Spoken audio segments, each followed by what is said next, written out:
2022년 8월 28일 주일 예배를 시작하겠습니다. 이 시간 우리의 모임 중에 임하신 하나님을 찬양하며 나아갑시다.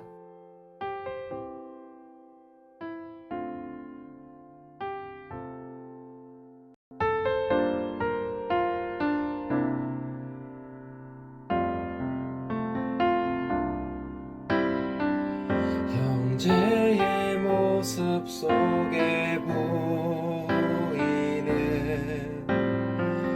하나님 영상 아름다워라. 존귀한 주의 자녀 됐으니 사랑하며 섬기리. 자매의 모습 속에 보이는 하나님 영상 아름다워라. 존귀한 주의 자녀 됐으니 사랑하며 섬기리.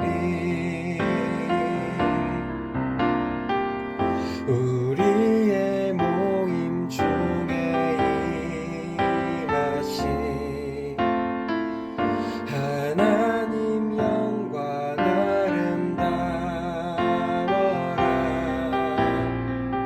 존귀한 왕이 여기 계시니 사랑하며 섬기리. 사랑하며 섬기리.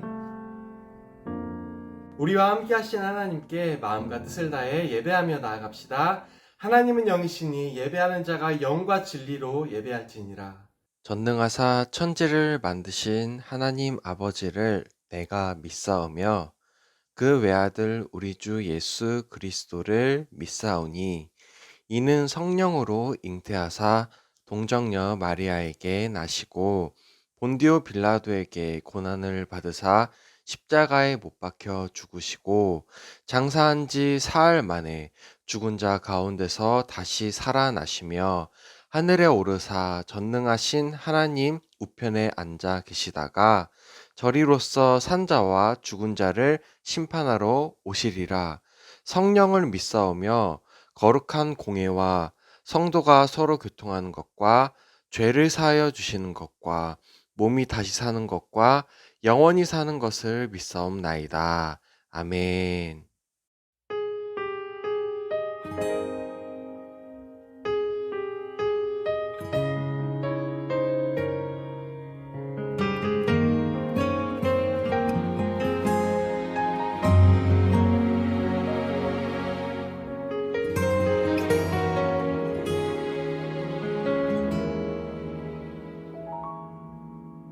주님, 제 마음이 너무 둔해서 주님을 볼 수 없습니다.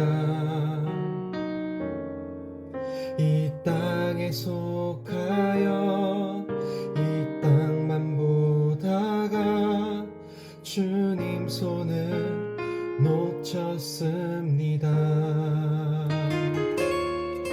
난 나그네로 왔는데 왜 주저앉게 되었나. 나는 정직인데 언제부터 내 삶의 주인이 되어버렸나.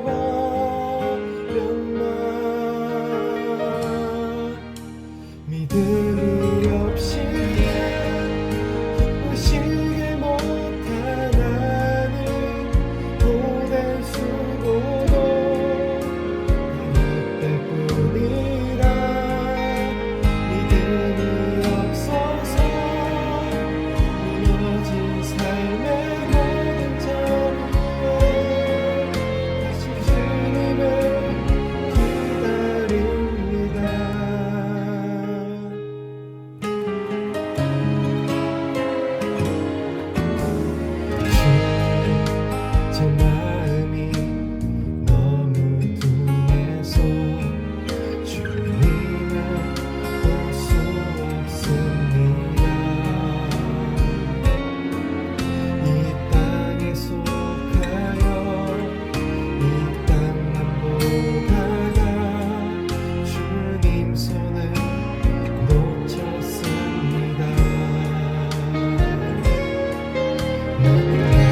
내놓았는데 왜 주저앉게 됐나.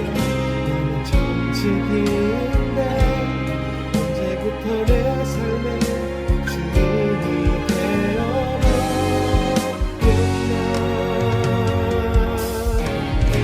믿음이 없이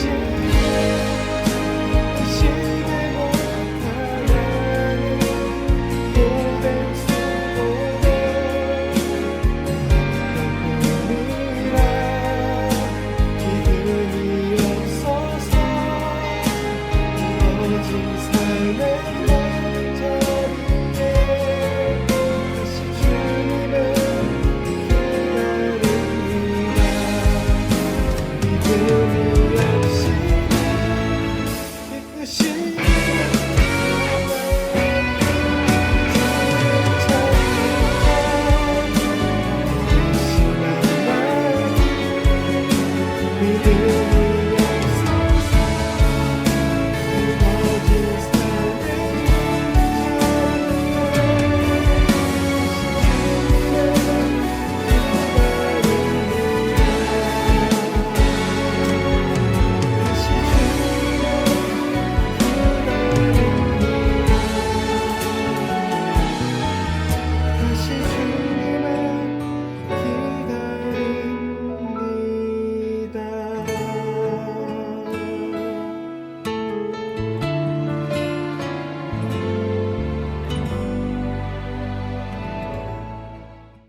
사랑이 많으신 하나님, 이 시간 저희가 드리는 예배가 삼위 하나님께 영광과 존귀와 찬송을 올려드리는 귀한 시간이 되길 원합니다. 저희가 잠시 삶의 자리를 뒤로한 채 하나님께 예배를 드리오니 이 예배를 통해 저희에게 진정한 회복과 휴식이 있게 하시고 그래서 새 힘을 얻어 한 주를 다시 살아갈 힘을 주시기를 원합니다. 이제 더위가 많이 물러가고 2학기의 시작에 힘을 내고 있습니다. 저희 청소년 주일학교 친구들에게 지혜와 건강을 허락해 주시고 친구들과의 관계에서 존귀히 여겨지는 은혜를 열어주세요. 오늘은 저희가 어디에 저희의 시선을 맞춰야 할지 배우려고 합니다. 깨닫게 하시고 삶이 변화되게 해주세요. 예수님의 이름으로 기도드립니다. 아멘. 여러분 혹시 살아가면서 이건 진짜 위기 상황이다 라고 느꼈던 적 있나요?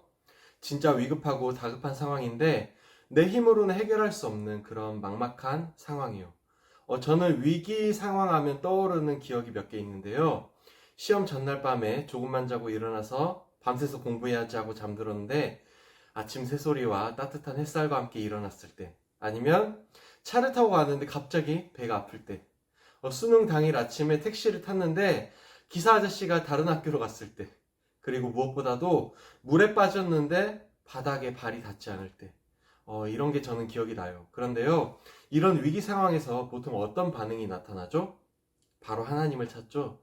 하나님, 정말 이번만 저를 도와주시면 제가 다시는 죄짓지 않고 하나님만 섬기며 착하게 살겠습니다. 제발 이번만 도와주세요. 이런 기도 어쩌면 다들 한 번쯤 해봤을지 모르겠어요. 심지어 위기 상황에서는 종교가 없는 사람들도 신을 찾거나 하나님께 기도한다고 해요.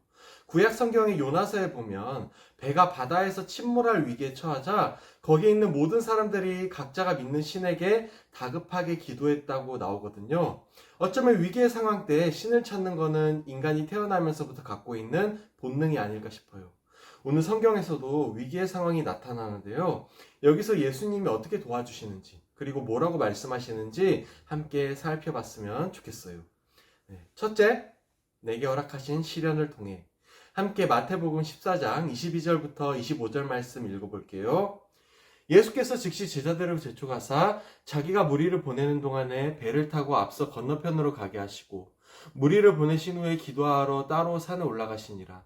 저물매 거기 혼자 계시더니 배가 이미 육지에서 수을이나 떠나서 바람이 거스름으로 물결로 말미암아 고난을 당하더라. 밤 사경에 예수께서 바다 위로 걸어서 제자들에게 오시니. 우리 지난주에는 예수님이 5,000명 이상을 보리떡과 물고기로 먹이신 기적을 배웠어요. 그리고 지금 성경 본문은 바로 그 직후의 일을 가리키고 있는데요. 예수님은 제자들에게 먼저 배를 타고 건너가라고 하셨어요. 왜 그러셨을까요? 네, 바로 혼자 산에 올라가서 기도하시려고 그러셨던 거예요. 예수님은 아무리 바빠도, 아무리 피곤해도 반드시 혼자 기도하시는 시간을 가지셨어요. 왜냐하면 그게 예수님께서 휴식이자 회복의 시간을 가지시는 거였기 때문이에요. 우리도 그런지 한번 생각해 봤으면 좋겠어요. 우리는 지치고 피곤할 때 어떻게 휴식을 취하나요? 많은 사람들이 휴식을 취한다고 하면서 손에 스마트폰을 찾아요. 저도 자주 그러고요. 그거는요, 바쁜 일상 속에서 시선을 다른 데로 돌릴 곳을 찾으려고 그러는 거예요. 그런데요, 예수님은요, 바쁘게 돌아가는 세상 속에서 마찬가지로 시선을 다른 데로 돌리셨는데요. 우리처럼 스마트폰이나 어떤 시간을 주길 다른 방법을 찾으신 게 아니라요. 하나님께로 시선을 돌리셨어요. 사실 하나님께로 시선을 돌리는 것이 가장 큰 휴식과 회복을 얻는 방법이에요. 제가 고등학생 때 저는 쉬는 시간이 되면요. 바로 성경책을 폈어요. 특히 매일 성경을 폈는데요. 그리고 매일 성경에 나오는 그날의 말씀을 읽고 묵상하고 그 말씀으로 기도했거든요. 그러면요. 정말 신기하게 마음이 차분해지고 걱정이 사라지고 용기가 생기고 지혜가 생겼어요. 이거는 무슨 미신 같은 이야기가 아니라요. 정말로 하나님께 시선을 돌리면 새 힘이 생겨요. 단지 우리가 게으르고 귀찮아해서 하지 않았을 뿐인 거죠. 자, 제자들은 예수님이 말씀하신 대로 오후쯤에 항해를 시작했고 예수님은 저녁 늦게까지 기도하셨어요. 그런데 제자들이 배를 타고 바다에 있을 때 사나운 폭풍이 불었어요. 물이라는 게 얼마나 무서운지 우리는 얼마 전에 폭우로 인한 침수가 있던 걸 기억할 거예요. 특히 저는 지난주에 태평양에 있는 괌에 여행을 다녀왔는데요. 거기 가서 대부분의 시간을 바다에 있었거든요. 그런데 지금 괌이 우기여서요. 갑자기 비가 막 오는 순간이 있었어요. 바다 위에서 수영도 하고 한가롭게 둥둥 떠 있었는데 갑자기 비가 쏟아지고 파도가 높아지는 순간이 있었어요. 심지어 괌의 바다는요. 바닥이 모래바닥이 아니라 울퉁불퉁한 산호 덩어리로 되어 있거든요. 그래서 갑자기 높이가 달라져서 발이 푹 빠지는 곳도 있었는데요. 그럴 때는 순간 아찔하고 정말 무서웠어요. 그래서 에메랄드 빛으로 투명하게 아름답던 바다가 갑자기 시커먼 검은 바다로 보이는 순간이 몇 번 있었어요. 그때 느낀 게 어떤 거냐면요. 아무리 아름다운 휴양지의 바다라도 바다는 언제든지 무섭게 바뀔 수 있다는 거였어요. 제자들도 마찬가지였어요. 다들 베테랑 어부 출신이어서 웬만한 폭풍에도 잘 극복할 줄 아는 제자들이었을 텐데요. 유독 이날 폭풍은 심했나 봐요. 내 힘으로 아무것도 할 수 없을 때, 마치 하나님이 나를 잊으신 것 같을 때, 그 순간에 예수님은 기도하고 계셨어요. 여러분, 어려운 시간이 닥칠 때 이걸 반드시 기억했으면 좋겠어요. 우리가 어려운 순간에 처했을 때 예수님이 우리를 위해서 기도하고 계셔요. 그런데요, 예수님이요, 기도를 하고 계시면서도 제자들을 바로 구해주지 않으시고 그냥 바라보고 계셨어요. 잠깐 바라보고 계신 게 아니라요, 오후부터 폭풍이 있었고 새벽까지 폭풍이 지속되었으니까 대략 12시간 정도 그러셨던 것 같아요. 하나님이 즉각 응답하지 않으시면 우리는 어떻게 해야 할까요? 하나님이 우리를 버리신 걸까요? 아니에요. 예수님은 반드시 승리하게 하셔요. 단지 우리가 시련 속에서 좀 더 성장하기를 예수님은 기다리셔요. 그럼 계속해서 예수님이 어떻게 하셨는지 함께 살펴볼게요. 둘째, 문제는 나의 시선. 함께 마태복음 22장 26절에서 27절 말씀 읽어볼게요. 제자들이 그가 바다 위로 걸어오심을 보고 놀라 유령이라 하며 무서워하여 소리 지르거늘 예수께서 즉시 이르시되 안심하라 나니 두려워하지 말라. 폭풍 사이에서 힘겨워하던 제자들을 그저 바라보시던 예수님은 이제 새벽 3시쯤 되어서 제자들을 만나러 바다 위를 걸어가셨어요. 그런데요, 예수님을 본 제자들은요, 그렇게 바다 위를 걸어오시는 예수님을 유령으로 오해했어요. 제자들 가운데 누구도 설마 예수님이 물 위를 걸어오시리라고 생각을 못했던 거예요. 시련이 너무 심하면요, 누구나 하나님의 능력을 잊어버릴 수 있어요. 그래서 예수님은 제자들에게 자신이 누구인지 밝히시면서 제자들을 안심시키셨어요. 그리고 제자들에게 두려움을 용기로 바꿀 힘을 주셨어요. 12시간 동안 커져만 갔던 두려움만큼 이제 제자들은 더 큰 용기를 얻게 되었어요. 이게 바로 예수님께서 제자들을 시련에 처할 때 12시간 동안이나 내버려 두신 이유예요. 12시간짜리 두려움이 그 이상의 용기로 바뀌게 되었거든요. 우리는요, 예수님이 가까이 계실 때요, 두려워할 필요가 없어요. 예수님이 항상 우리 곁에 계시고 우리를 떠나지 않으신다는 확신을 가지면요, 우리는 어떤 어려움 속에서도 안심할 수 있어요. 비록 폭풍이 당장 바뀌지 않아도 내 마음이 평안을 가질 수 있어요. 그런데요, 우리 믿음이 그럼에도 흔들린다면 어떻게 해야 할까요? 함께 우리 마태복음 14장 28절부터 31절 말씀 읽어볼까요? 베드로가 대답하여 이르되 주여 만일 주님이시거든 나를 명하사 물 위로 오라 하소서 하니 오라 하시니 베드로가 배에서 내려 물 위로 걸어서 예수께로 가되 바람을 보고 무서워 빠져가는지라 소리질러 이르되 주여 나를 구원하소서 하니 예수께서 즉시 손을 내밀어 그를 붙잡으시며 이르시되 믿음이 작은 자여 왜 의심하였느냐 하시고, 베드로는요 예수님으로부터 믿음과 용기를 얻었어요. 그래서 폭풍 가운데서 예수님께 다가가고 싶은 마음이 생겼어요. 12시간의 폭풍 내내 자신을 보호할 유일한 수단이었던 배에 있다가요, 베드로는 그 배를 떠나서 발걸음을 내딛기 시작한 거예요. 베드로는 어부였어요. 폭풍 속에서 한 번도 배 밖으로 내려본 적이 없었어요. 한 번도 한 적이 없는 시도를 지금 베드로는 하고 있어요. 왜냐하면 베드로는 예수님께 다가가고 싶었기 때문이에요. 이게 바로 베드로가 배에서 걸어 나와서 물 위를 몇 발자국 걸었던 이유예요. 그래서 예수님은 베드로에게 배에서 내려 바다 위를 걸어오라고 하셨어요. 여전히 폭풍우는 잠잠해지지 않았고 성난 바람도 여전히 불어오고 있었어요. 파도가 마구 휘몰아쳤는데도 베드로는 예수님의 명령에 순종했어요. 하지만요, 물 위를 걷던 베드로는 다시 강한 바람에 시선을 빼앗겼어요. 우리가 살아가면서 어디에 시선을 두는지가 그래서 중요해요. 예수님은 자신의 시선을 하나님께 돌리셨기 때문에 휴식과 회복을 가지셨지만요, 우리는 예수님께 시선을 돌려서 바다 위를 걷다가도 다시 시련에 시선을 돌리면 그 시련 속에 빠지고 말아요. 용기를 얻었다가 다시 용기를 잃어버릴 수 있어요. 바다 위를 걷다가 바다에 빠진 베드로는 예수님께 구해달라고 소리쳤어요. 그런 베드로를 예수님이 즉시 구해 주셨어요. 예수님은요, 때로는 우리를 폭풍 속에 내버려 두기도 하시지만요, 때로는 다시 즉시 구해 주시기도 하셔요. 왜냐하면 우리의 연약함을 아시고 공감하시기 때문이에요. 그리고 예수님은 베드로에게 시련을 통해서 믿음이 더 성장해야 한다고 말씀하셨어요. 이제 예수님이 기다리신 시련을 통한 믿음의 성장의 시간이 다 되어 폭풍을 잠잠하게 하시는데요. 마지막 이야기를 볼게요. 셋째, 예배드리는 이유. 함께 마태복음 14장 32절부터 33절 말씀 읽어볼까요? 배에 함께 오르매 바람이 그치는지라 배에 있는 사람들이 예수께 절하며 이르되 진실로 하나님의 아들이로소이다 하더라. 이제 예수님이 폭풍을 잠잠하게 하셨어요. 왜냐하면 제자들, 특히 베드로의 믿음이 어느 정도 성장했기 때문이에요. 이 순간에 제자들은 예수님이 진실로 하나님의 아들이심을 고백했어요. 항상 동행하시던 예수님께 제자들이 이 순간 경배했다는 거는요, 예수님이 특별히 하나님이심을 온전히 믿었기 때문이에요. 우리도 마찬가지예요. 예수님이 삶 속에서 언제나 동행하시고 또 우리의 가장 친한 친구가 되시지만요, 때로는 우리의 삶 속에서 위대한 일을 행하실 때, 우리를 어려움 속에서 건져주실 때 우리는 더 신실하게 예수님께 예배할 수 있어요. 그래서 우리가 특별히 오늘 주일에 하나님께 따로 시간을 내고 이 자리에 함께 모여서 예배를 드리는 거예요. 여러분, 나이를 먹고 어른이 되면 용기가 더 강해질까요? 사실 그렇지 않아요.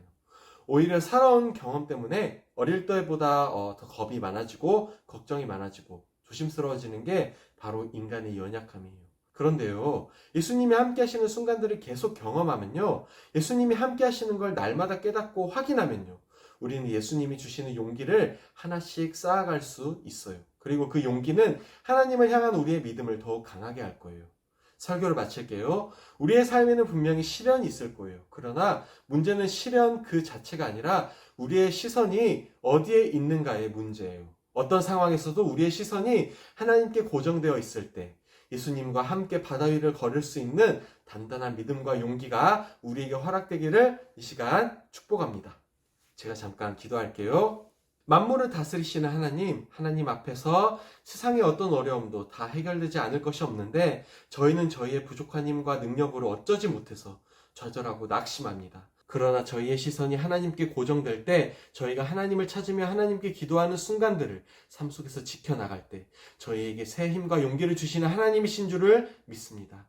이번 한 주를 살아가면서 그렇게 놀라운 용기와 믿음이 강해지는 그런 승리가 저희에게 있게 해주세요. 예수님의 이름으로 기도드립니다. 아멘. 광고 시간입니다. 오늘은 현장 예배로 드렸는데요. 다음 주 9월 4일 예배도 현장 예배예요. 온라인으로 예배 드리는 친구들도 다음 주에는 현장에서 함께 모여서 예배 드렸으면 좋겠어요. 제가 기다리고 있습니다. 그러면 퀴즈 풀어볼까요?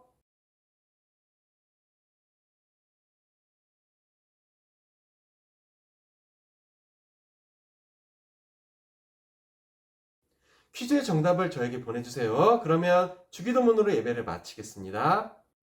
하늘에 계신 우리 아버지여, 이름이 거룩히 여김을 받으시오며 나라가 임하시오며 뜻이 하늘에서 이루어진 것 같이 땅에서도 이루어지이다.